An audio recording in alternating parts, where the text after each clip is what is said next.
भारतीय निर्वाचन कमिशन जहाँ तांकर निर्देश अनुसार मनोनयन पत्र सरकारी छुट्टी दिन व्यतीत अन्य दिन गुड़िक पूर्वाह्न 11 घटिका ठारू अपराह्न 3 घटिका मध्य दाखल करा जाई परिबो। मनोनयन पत्र दाखलर शेष तारीख होउची 8 जून 2026 सोमवार रखा जाई अछि। मान्यवर राज्यसभा सदस्य श्रीजुक्त देवाशीष सामंतराय गत 25/5/2026 तारीख दिन तांको राज्यसभा सदस्य पदरु इस्तीफा प्रदान करिसंती। सेही खाली पड़िथिबा गोटे पदवी पूरण करिया पई भारतीय निर्वाचन कमिशन गत 27 तारीख दिन गोटे प्रेस नोट माध्यम निर्वाचन करिया पई का आमको निर्देश देइथिले एवं उक्त उपनिर्वाचन पई मु श्री सत्यव्रत राउत सचिव विधानसभा रिटर्निंग अधिकारी एवं विद्याधर माझी जुग्म सचिव ओडिशा विधानसभा सहायक रिटर्निंग ऑफिसर माने भारतीय निर्वाचन कमिशन नियुक्ति प्रदान करिसंती।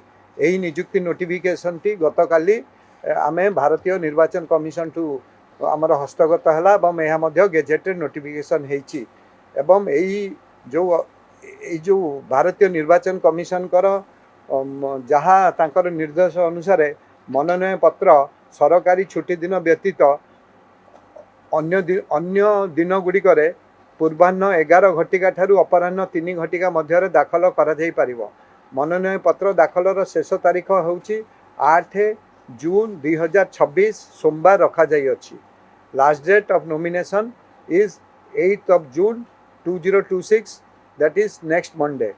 मनोनयन पत्र जांच हब 9 जून 9 गुरुवार नहीं जून 9 मंगलवार 11:30 रे ओडिशा विधानसभा रूम रे new conference hall ground floor रे करा जिवो जांच करा जिवो एवं प्रार्थीपत्र प्रत्याहार लास्ट डेट होची 11 तारीख जोटा गुरुवार अच्छी अपराह्न 3टा पूर्व करा जाई परिबो।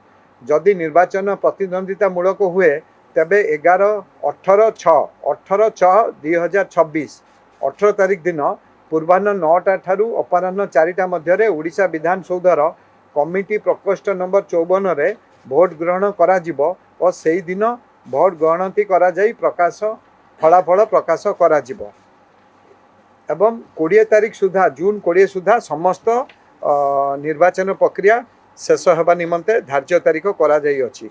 तेणु आमर ये 3टी इंपोर्टाट डेट होची आमर नॉमिनेशन आज आरंभ है 8 तारीख होची नॉमिनेशन फॉर्म रो लास्ट डेट। नॉमिनेशन जांच करा जिवो 9 जून 2026 11:30 समय रे एवं प्रार्थीपत्र विड्रॉल ऑफ कैंडिडेट हम 11 जून 2026 जदि इलेक्शन है ताहले सेटा 18 जून 2026 रे हबो एवं निर्वाचन प्रक्रिया शेष हब 20 जून 2026। यही समस्त निर्वाचन भारतीय निर्वाचन आयोगर प्रत्येक तथ्यवाधान रे करा जिवो। धन्यवाद।